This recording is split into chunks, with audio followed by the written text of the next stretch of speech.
You might be just starting out in the industry or being in business for over 2 decades. However, that is one common feature that all successful business, regardless of the size, should be aware of it. Today, we are going to leverage that feature to help your company thrive in 2023.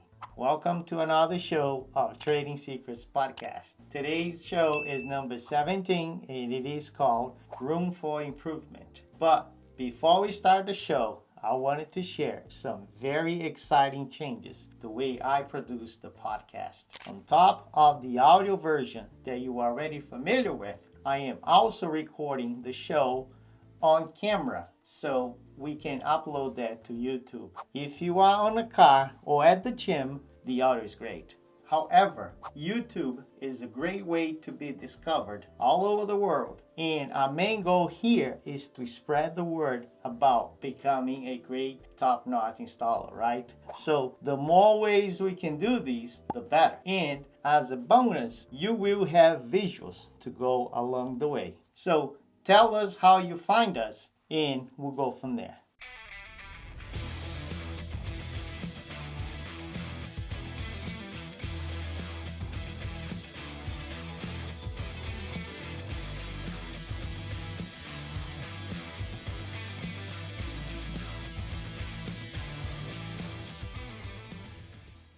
2 weeks ago, the shower faucet in my bathroom started to leaking. So I told my wife, call the same plumber we used before. He was recommended by a close friend. The first time we used him, he showed up on time, did the job as supposed to, cleaned the whole area, no complaints, everything was done in a timely fashion. He was just expensive as a good professional. We tipped him and then he went his way, right? Everything the way it's supposed to be. So this time we called him again with the same expectations. He agreed to show up on time on 2 o'clock on a Saturday, but nothing. 3 o'clock, nothing. 4 o'clock, nothing. 5 o'clock, nothing. So I told my wife, I bet he forgot the appointment. I was upset, but I didn't call. I was just expecting a call back to say, hey, I'm running late or whatever, but nothing. So the following Monday, I called my friend, shared what happened. Do you know another guy that could come and do the work? He said, well, let me see what I have and I'll give a call back. So between that and a little time later, the phone rang and it was the same plumber that didn't show up on Saturday. He apologized and he said, I forgot all about the appointment. Sorry. So he said he could not come until the following Saturday. However, he could send his brother on the same day. I said, sure, why not? Thinking the brother has the same philosophy, the same working ethics and all. So he arrived at the house. My wife was there. I was working. When I got there later and I opened the door, mud tracks all over the place. I gave the look to my wife and she said, I don't know what I can do. So I went upstairs and I greet the guy and I say, how are you? And if you need anything, just let me know. And I went to my office.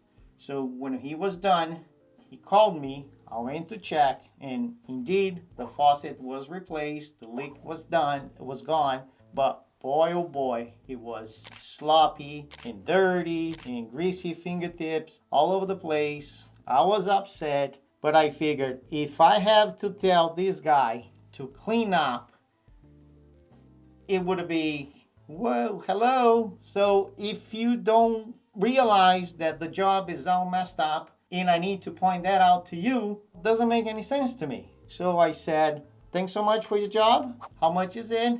Pay him. He couldn't have this guy out of my house fast enough. So after the break, we're going to go over those things, those mistakes, and the things we could do differently in order to keep the client happy. We'll be right back.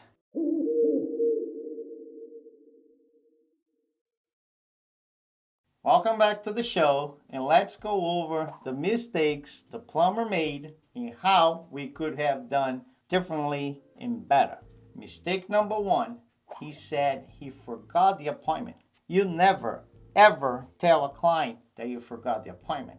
Even if you do, you come up with something else. You said car broke down, the phone died, you have a flat tire, but you don't tell the client that you don't remember, that he is not important. That's pretty much the message you sent to him.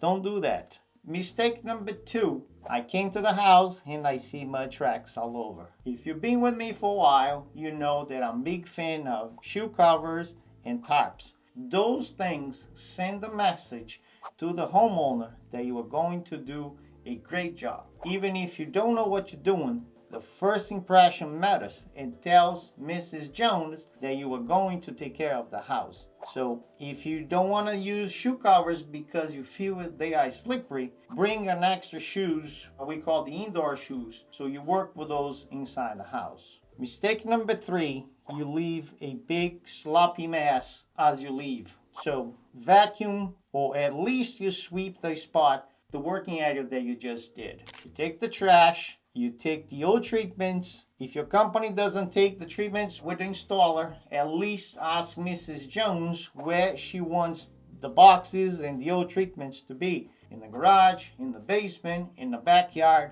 but clean up the area. And finally, making all those mistakes, you just missed the chance to receive a 5-star reviews and close the door for future work and potential referrals. Once you acquire a client and do a great job, it's so much easier and cheaper to do repeat work.